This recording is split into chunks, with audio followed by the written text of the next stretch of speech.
Okay, this problem is part of a group of problems, and in the group we're working on this circle, and we already found the center of the circle, 2, -3, and in problems 32 and 33 we found that the radius of the circle is 3 square root 5, and in this problem we're finding the radius a different way.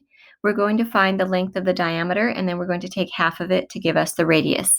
So for the diameter, we're going to use the end points, -1, 3, and 5, -9. And we're going to use those in the distance formula. So the distance is going to be the square root of the change in x coordinates squared plus the change in y coordinates squared. And so that's going to be our radius.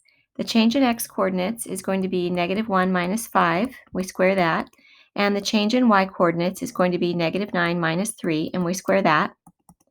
So we have the square root of -6 squared, which is 36, plus -12 squared, which is 144.